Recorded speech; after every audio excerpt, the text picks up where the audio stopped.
We're back, and boy, I got a story to tell you.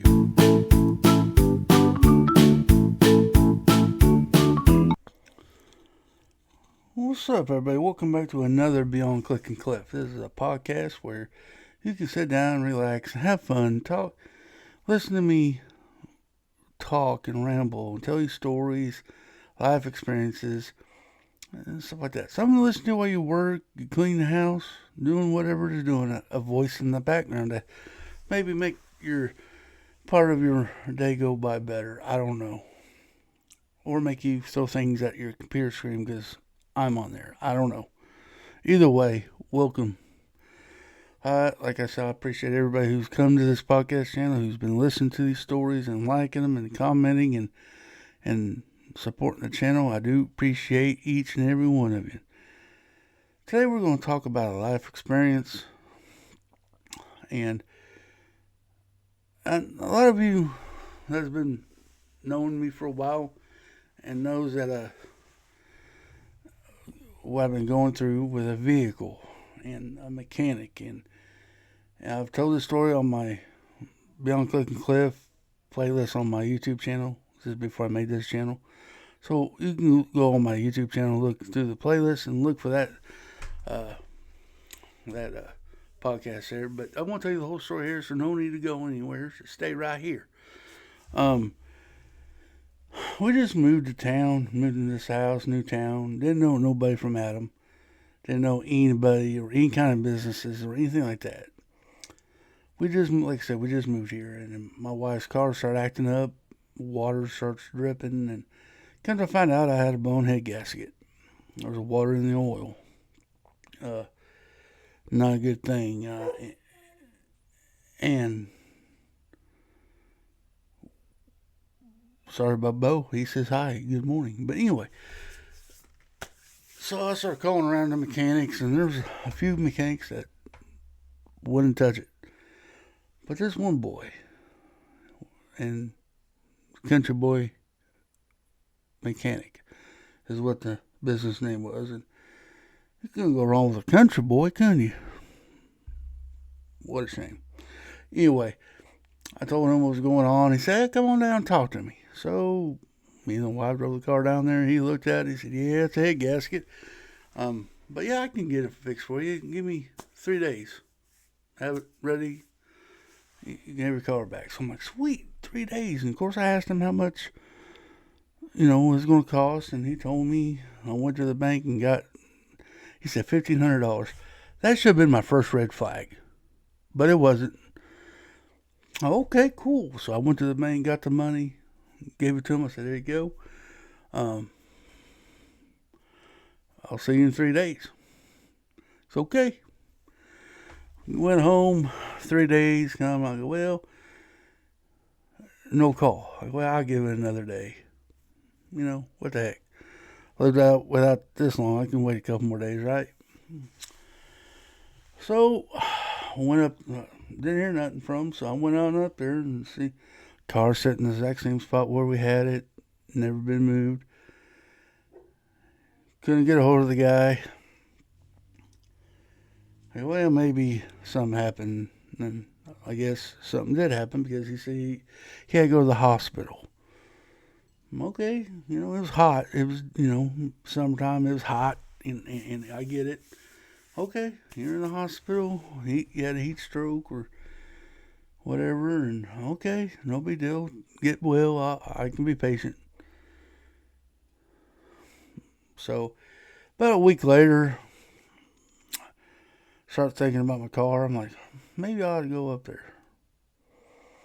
Again, went up there, and he was there this time, and he said, I'm getting to it. Today will be the day, and all that stuff. All right, cool. So I'll have it done with you tomorrow. Well, matter of fact, we already got the motor out, getting ready to put the new one in. Sweet. Second red flag. I should have went and looked at the motor. But no, I didn't. So, okay.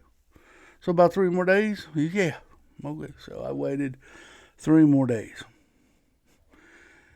Oh, call, no call. Went up there, and he was in the shop. Went into his phone. I said, all right, I'll just get another day. And this is gone for a year.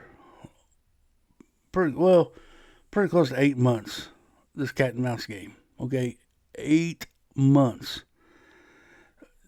Let's see. He had a eye injury, stroke, heart attack. Um, Something to do with his kiddo. Fell down, hurt his knee. In the hospital. In the hospital. In the hospital. In the hospital. Excuses after excuses after excuses, right? I mean, yeah, dude, I get there's some people out there with health problems. I'm one of them. I get getting sick and in the most inconvenient time, and I was more than understanding.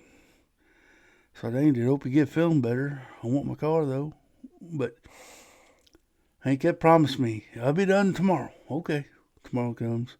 Well, give me a week. I'll give him another week. It's just the same flipping story. So then, for some reason, something clicked in my head. I had to go look at the reviews on Google. Good Lord. Went on Google, started looking at reviews. Bad review, bad review, bad review. This guy didn't fix my car.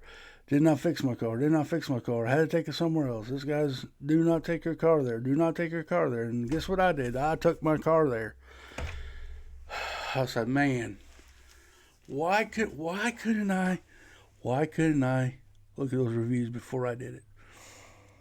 So I had my feeling of the car was getting lower and lower. I said, man, I messed up. I messed up, dang it. Well, the plot gets thicker.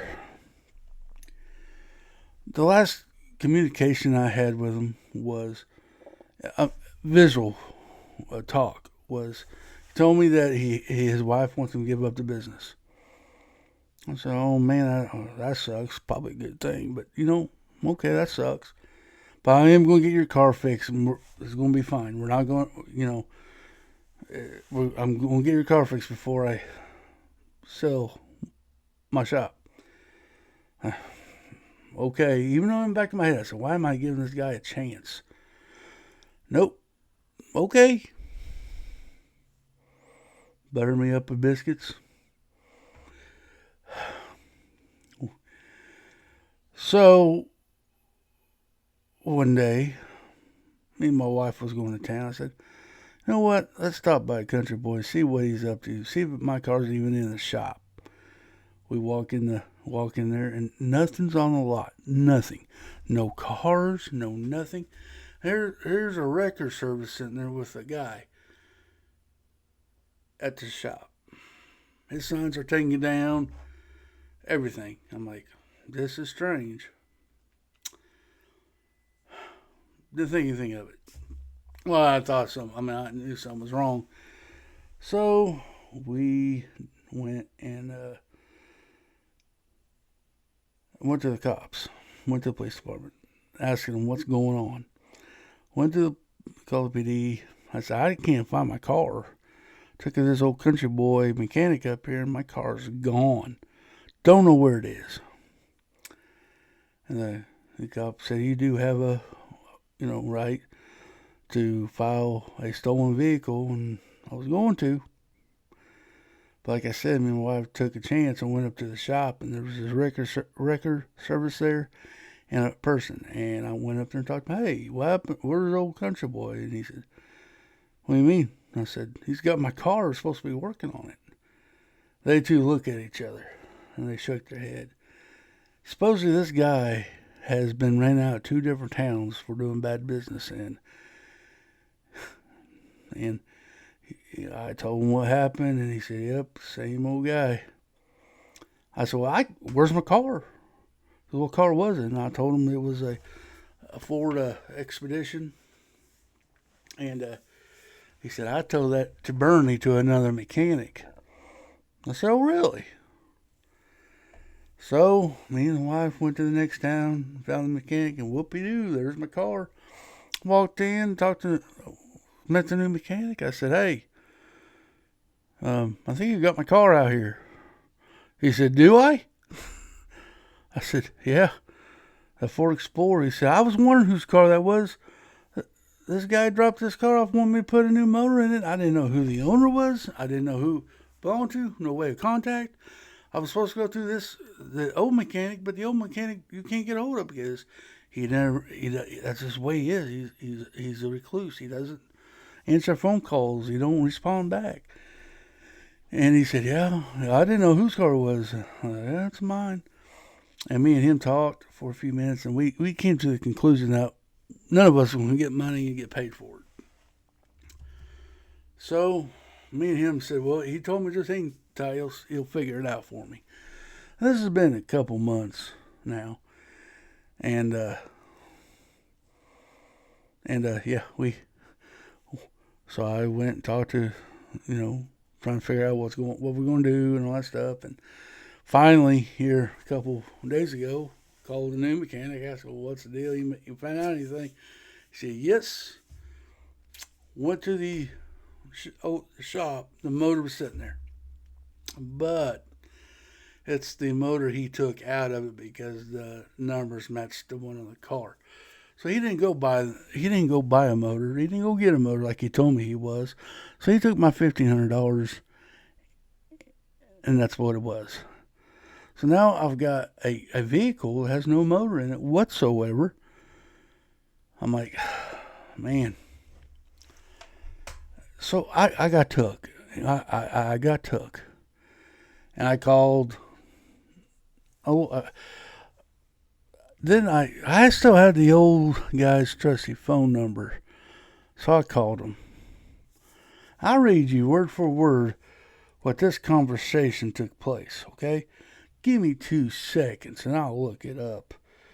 Yeah, right there.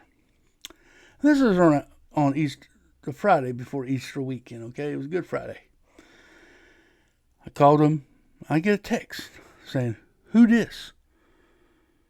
I'm like, who dis? What do you mean, who dis? I think we need to talk. You didn't even buy a motor, did you? For my Ford Explorer, remember that vehicle? I think I probably need to talk to a lawyer. Unless you man up and give me my money back. June of last year, you had my vehicle and said, 3 days you'll have it fixed. Now almost a year and you don't even have my car. I called the cops. I do have a case for stolen property. But I found out where you took it. Come to find out, you didn't even buy a motor, but took my money. You need to contact me and give me back my money, or I will go further and I will get my money. Give me my money or I'll see you in court. Happy Easter. It just got red. That's it. I don't care if I dox him. Call him. Could not believe it. So I kept my word. That following Monday after the weekend, I called around to a couple of lawyers and they all told me $1,500, it's more of a civil case, that they don't do them. That's something that you would have to do yourself. It's kind of like people's court. I would have to go to court and be the lawyer for myself. And I'm thinking, do I really want to do this? Do I really, really want to pursue this and just mark it up on lesson learned? I've come to the conclusion that I'm just going to have to deal with it. I don't think for one he will show up. 2, he may get a judgment against him, but he still may not pay me the money back. So I'll be in the same situation, but then I'll be on top of court fees and stuff like that. And that's just not, I don't want to lose any more money than I've already lost. So I am telling you guys, go make sure you do your research on a mechanic that you find a mechanic that you trust. Do research. Look at the reviews. I'm telling you, don't get it bite you in the butt like it did me. So I learned my lesson right there. From now on, I'm going to look at reviews, ask around before I take anything or have anything done for me again. Because I tell you what, it's been hectic. I had to go buy. I had traded in my old truck. Had to buy a new car so my wife can get back and forth to work. It was nothing but headaches, and still is. I still haven't got the new mechanic. Still got my car. I got to figure out what I'm going to do. Either put a new motor in it or sell it for scrap. But pretty much what it is. Two choices. So right now I'm still thinking about what my plans are. It's been a mess, guys. I'm telling you. Always do your research. Do your research. But guys, learn my lesson. I'm going to make sure I do my research from now on. I found me a new mechanic that I know I can trust. So that's who my business is going to go to from now on. And I hope that guy gets sugar in his motor, the gas tank. I hate to wish bad luck on people, but he deserves everything he gets. And supposedly, I'm not the only one who he's done this to. Mechanics say they dropped another vehicle off that was brought to him, and they still can't find the owners to this day. So I'm not the only one. And finally hearing from the street that he's done this to a bunch of people. So lessons learned. All right, guys, I'm going to leave this with you today. Hope you enjoyed this podcast. Promise next week will be a whole lot uplifting. But I found out the conclusion of the story, and I wanted to share it with you guys. Guys, be somebody's light in somebody's darkest cloud. Somebody could be having a bad day. A hello from you would brighten their day. Do unto others that you want done to yourself. Be nice. Don't cheat somebody. Be nice. Be treated how you want to be treated. Guys, hope you like this. Hit the like button down below. Leave me a comment. Let me know what you think of my situation. I know I did some things wrong. But tell me what you think. What I should have done different. Maybe I can learn from you guys. Maybe subscribe if you ain't subscribed. All right, guys. Until the next one. Bye-bye.